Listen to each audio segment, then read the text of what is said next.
আজকে চলে এসেছি দারুণ মজাদার একটা নাস্তা রেসিপি নিয়ে। ঘরে থাকা খুব সামান্য উপকরণ দিয়েই কিন্তু তৈরি হয়ে যায় আটা আর আলুর এই নাস্তা রেসিপি।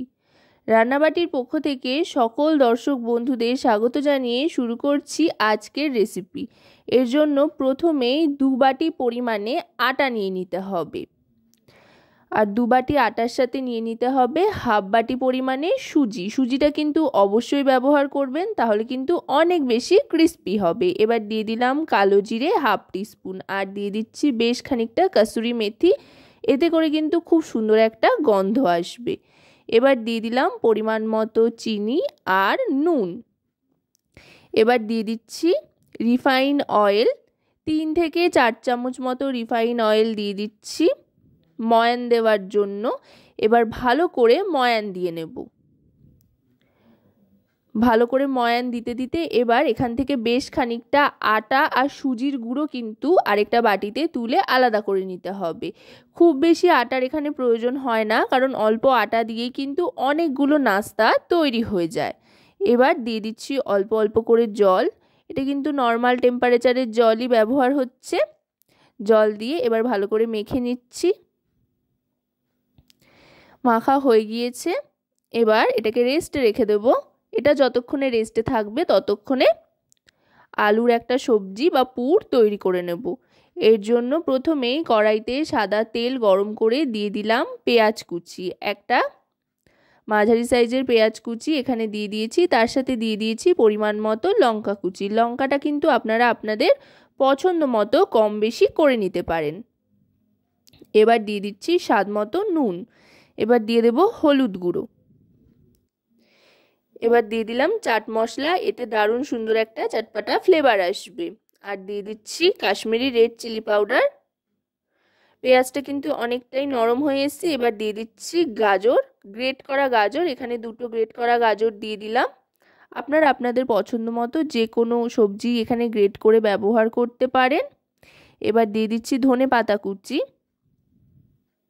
ধনেপাতা কুচির পরিমাণটাও আপনারা আপনাদের ইচ্ছে মতো কম বেশি করে নিতে পারেন। ধনেপাতা কুচি দিয়ে ভালো করে ভাজা ভাজা করে নেওয়ার পর এবার দিয়ে দিচ্ছি ম্যাশ করা আলু। সেদ্ধ করে ম্যাশ করে রেখেছিলাম সেটাই দিয়ে দিলাম। চাইলে আপনারা গ্রেট করা আলুও কিন্তু এখানে ব্যবহার করতে পারেন।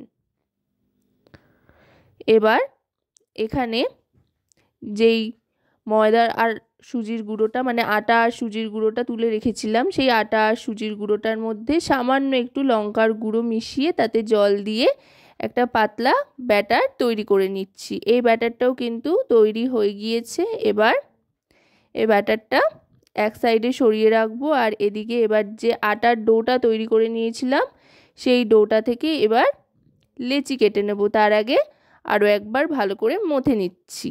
লেচিগুলো মাঝারি সাইজের করে নিয়েছি, খুব বেশি বড়ও না আবার একেবারে ছোটও না। এবারে লেচিগুলোকে বেলে নিতে হবে, একদম কিন্তু পাতলা পাতলা করে বেলে নিতে হবে। আর এখানে আটার গুঁড়োর সাহায্যেই আমি বেলে নিচ্ছি, যেহেতু খুব পাতলা পাতলা করে বেলতে হবে, তাই তেল ব্যবহার করলে কিন্তু সমস্যা হতে পারে। সেই জন্য একদম পাতলা করে বেলার জন্য আটার গুঁড়োটাই কিন্তু বেস্ট। দেখুন যতদূর পাতলা করে বেলা যায় ততদূরই পাতলা করে বেলতে হবে, বেশ বড় করে, একেবারে চাকতির সমান সমান। চাকতির আকারটা যেহেতু খুব বড় নয়, সেই বুঝেই কিন্তু লেচিটা তৈরি করতে হবে। দেখুন কতটা পাতলা হয়েছে। এবার এর মধ্যে পুরটা নিয়ে নেব। বেশ খানিকটা পুর নিয়ে মাঝ বরাবর লম্বা করে কিন্তু ছড়িয়ে দিতে হবে। আশা করব রেসিপিটি আপনাদের ভালো লাগবে। যদি রেসিপিটি আপনাদের ভালো লাগে তো অবশ্যই রান্নাবাটি চ্যানেলটিকে সাবস্ক্রাইব করে লাইক শেয়ার কমেন্টের মাধ্যমে আমাদের পাশে থাকবেন। আর যদি রেসিপিটি আপনারা আমাদের ফেসবুক পেজ থেকে দেখেন তো অবশ্যই রান্নাবাটি ফেসবুক পেজটিকে ফলো করার অনুরোধ রইল। দেখুন এইভাবে কিন্তু পুরো মাছ বরাবর আলুর যে তরকারিটা সেটা ছড়িয়ে নিতে হবে। এক্ষেত্রে কিন্তু বলার তেমন কিছু নেই, পুরো ব্যাপারটাই দেখবার। এবার দুদিক থেকে ভাঁজ করে নিচ্ছি। অনেকটা মোগলাইয়ের ভাঁজের মতো, যদিও পুরোটা মোগলাইয়ের মতো নয়, খানিকটা আর কি। এবার আরও আরেকটা ভাঁজ দিয়ে দেব।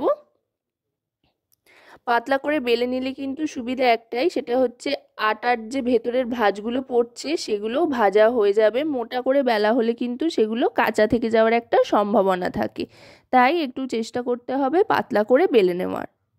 এবার আরেকটু বেলে নিচ্ছি। এবার এগুলো কেটে নেব।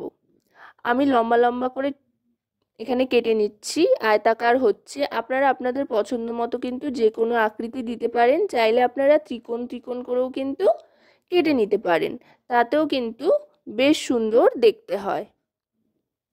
এইভাবে কেটে নিলাম। দেখুন একটা রুটি থেকে কিন্তু অনেকগুলো তৈরি হয়ে গেল, 5টা মতো তৈরি হয়ে গিয়েছে। এইভাবে প্রত্যেকটার থেকে আমি কিন্তু তৈরি করে নিচ্ছি। এটা তৈরি হতেই যা একটু সময় লাগে, তা বাদে কিন্তু খুব চটপট এই রেসিপিটা তৈরি হয়ে যায়। এবার যেই ব্যাটারটা বা ঘোলটা তৈরি করে রেখেছিলাম আটা আর সুজি দিয়ে, তার মধ্যে চুবিয়ে এবার সাদা তেলে ছেড়ে দিচ্ছি। সাদা তেলটা কিন্তু ভালো করে গরম করে নিয়ে গ্যাসের ফ্লেমটা মিডিয়াম টু লোতে করে দিতে হবে। আর এগুলো কিন্তু ভাজা হতে খুব বেশি সময় লাগে না, চটপট তৈরি হয়ে যায়। আর এই ব্যাটারে ডিপ করার কারণে কিন্তু বাইরে থেকে দারুণ ক্রিস্পি হয়, খুব মরমরে হয় আর মুচমুচে হয় খেতে। আর শুধুই খাওয়া যায়, কোনো কিছুর প্রয়োজন হয় না। বাচ্চা থেকে বড় সকলে কিন্তু চেয়ে চেয়ে খাবে একবার খেলে। এবার একটু অপেক্ষা করতে হবে। কড়াইতে ছেড়ে দেওয়ার পর একটু অপেক্ষা করে তারপরে আস্তে আস্তে ওলট পালট করতে হবে। একটার সাথে একটা লেগে গেলেও কিন্তু কোনো সমস্যা নেই, ভাজা হতে শুরু করলে কিন্তু আবার আস্তে আস্তে ছেড়েও যাবে। দেখুন আস্তে আস্তে কিন্তু ছেড়ে দিতে আরম্ভ করেছে একটার থেকে আরেকটা। এবার সোনালি রং আসা পর্যন্ত ভালো করে ভেজে নেব। যেই একটা গোল্ডেন কালার চলে আসবে আর একটা ক্রিস্পি ব্যাপার চলে আসবে, তখন কিন্তু ছান্তার সাহায্যে তেল ছেঁকে তুলে নিতে হবে। তো আজকের এই রেসিপিটি আপনাদের কেমন লাগলো অবশ্যই কিন্তু আমাকে কমেন্টের মাধ্যমে জানাবেন। সকলে খুব ভালো থাকবেন ও রান্নাবাটির সাথে থাকবেন।